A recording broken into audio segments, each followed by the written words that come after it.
नमस्कार दोस्तों, मैं राजकुमार एबी नेशनल न्यूज़ से। जैसा कि आप सभी लोगों को पता होगा कि जम्मू कश्मीर के पूर्व राज्यपाल सत्यपाल मलिक जी का निधन हो गया है। सत्यपाल मलिक जी बिहार सहित 4 राज्यों के राज्यपाल रह चुके हैं। जैसा कि आप लोगों को पता होगा, मैं बताना चाहता हूं कि सत्यपाल मलिक जी मरने से पहले एक पत्र लिख कर गए हैं, पत्र छोड़कर गए हैं, जो सरकार पर सवाल उठाते हैं, सरकार की पोल खोल खोल दे रहे हैं। उनके पत्र में क्या लिखा हुआ है, मैं उसको आपको पढ़ करके बताऊंगा। तो सत्यपाल मलिक जी के कुछ बयान हैं और जो पत्र है वो सरकार की नीतियों, सरकार के जो क्रियाकलाप हैं, सरकार ने क्या किया है, क्या नहीं किया है, वो सब सरकार पर, उनके जो पत्र हैं, उनके जो बयान हैं, सरकार पर सवाल उठा रहे हैं। तो हम जो सत्यपाल मलिक जी ने पत्र लिखा है उसको हम आपको पढ़ करके सुनाते हैं। नमस्कार साथियों, मैं पिछले लगभग 1 महीने के करीब से अस्पताल में भर्ती हूँ और किडनी की समस्या से जूझ रहा हूँ। परसों सुबह से मैं ठीक था, लेकिन आज फिर से मुझे आईसीयू में शिफ्ट करना पड़ा। मेरी हालत बहुत गंभीर होती जा रही है। मैं रहूं या ना रहूं, इसलिए अपने देशवासियों को सच्चाई बताना चाहता हूं। जब गवर्नर के पद पर था तो उस समय मुझे 150 करोड़ रुपए की रिश्वत की पेशकश भी हुई, परंतु मैं, मेरे राजनीतिक गुरु, किसान मसीहा स्वर्गीय चौधरी चरण सिंह जी की तरह ईमानदारी से काम करता रहा और मेरा ईमान को कभी डिगा नहीं सके। जब मैं गवर्नर था उस समय किसान आंदोलन भी चल रहा था।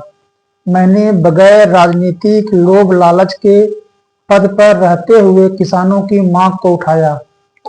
फिर महिला पहलवानों के आंदोलन में जंतर मंतर से लेकर इंडिया गेट तक उनकी हर लड़ाई में उनके साथ रहा।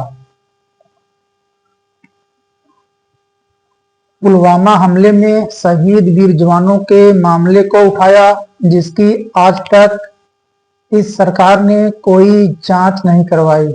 सोचिए, इन पत्र में मलिक जी लिखे हैं कि पुलवामा हमले में शहीद वीर जवानों के मामले को उठाए, जिसकी आज तक इस सरकार ने कोई जांच नहीं करवाई। सोचिए, जांच क्यों नहीं करवाई है।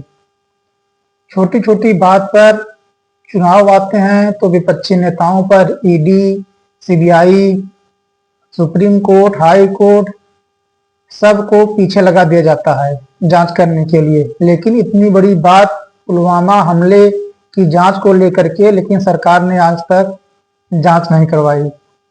आगे क्या लिखते हैं, सरकार मुझे सीबीआई का डर दिखाकर झूठे चार्जशीट में फंसाने के बहाने ढूंढ रही है। जिस मामले में मुझे फंसाना चाहते हैं उस टेंडर को मैंने खुद निरस्त किया था। मैंने खुद प्रधानमंत्री जी को बताया था इस मामले में करप्शन है, जो उन्हें बताने के बाद मैंने खुद उस टेंडर को कैंसिल किया। मेरा तबादला होने के बाद मैं किसी अन्य तबादला होने के बाद में किसी अन्य के हस्ताक्षर से यह टेंडर हुआ। मैं सरकार को और सरकारी एजेंसियों को बताना चाहता हूं कि मैं किसान कौम से हूं। मैं ना तो डरने वाला हूं और ना ही झुकने वाला हूं। सरकार ने मुझे बदनाम करने में पूरी ताकत लगा दी। अंत में मेरा सरकार से और सरकारी एजेंसियों से अनुरोध है कि मेरे प्यारे देश की जनता को सच्चाई जरूर बताना कि आपको छानबीन में मेरे पास मिला क्या।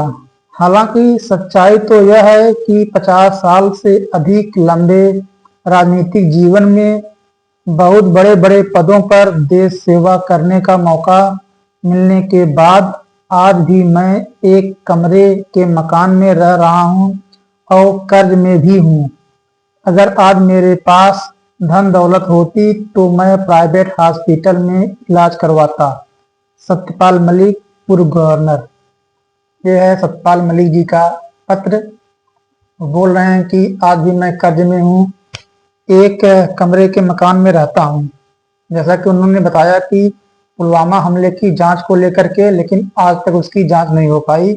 तो ये सरकार पर सवाल खड़ा करता है कि आखिर ये जांच क्यों नहीं करवाएं? क्या इसमें सरकार की मिलीभगत हो सकती है या कुछ और बात हो सकती है? तो इस टाइप से तो सत्यपाल मलिक के कुछ और भी बयान हैं, जो ऐसे कुछ 5 बयान मेरे पास हैं जो आपको सोचने पे मजबूर करेंगे कि ऐसी क्या है खामियां, क्या कमियां हैं, सरकार ऐसा क्यों कर रही है।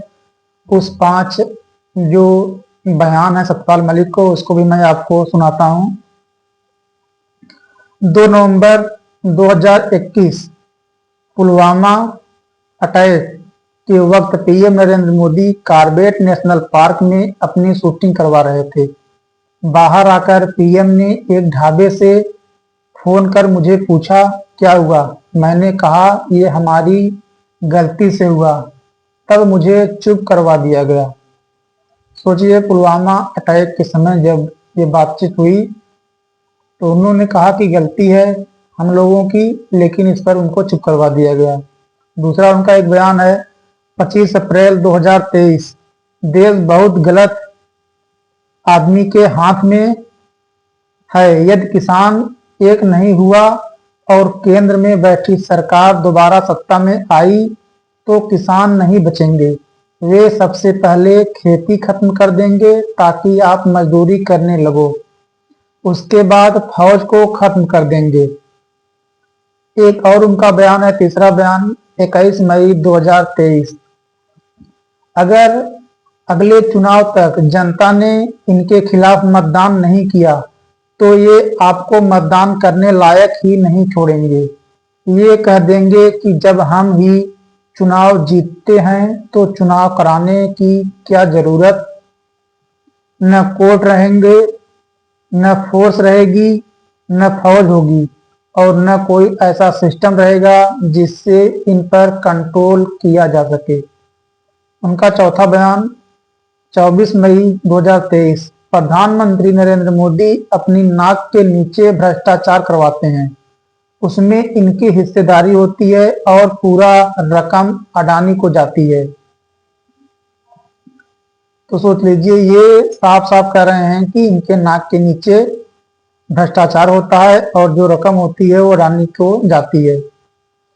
इनका पांचवा बयान है 6 मई 2025 को, पहलगाम की असफलता के पीएम मोदी को देश से माफी मांगनी चाहिए। उन्होंने अभी तक इसकी जिम्मेदारी नहीं स्वीकारी है। तो ये थे 5 उनके बयान जो सत्यपाल मलिक जी ने दिए थे। तो सोचने की बात है कि सरकार क्या कर रही है। जो राज्यपाल हैं वो सवाल उठा रहे हैं, उनको चुप करा दिया जा रहा है।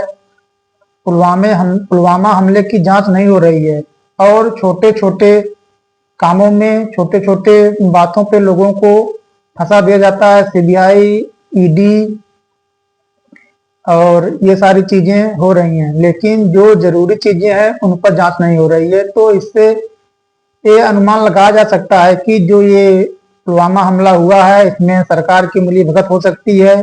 इस टाइप से आप अनुमान लगा सकते हैं। अगर ऐसा नहीं होता तो जांच जरूर करवाई जाती। तो आप समझ सकते हैं कि सरकार जो है क्या चाह रही है, क्या सरकार की मंशा है, सरकार देश हित में काम कर रही है कि नहीं काम कर रही है। ये आप लोगों को सोचना है। और सरकार के बारे में आप लोग क्या सोचते हैं, आप लोग कमेंट बॉक्स में कमेंट करें। जय हिंद।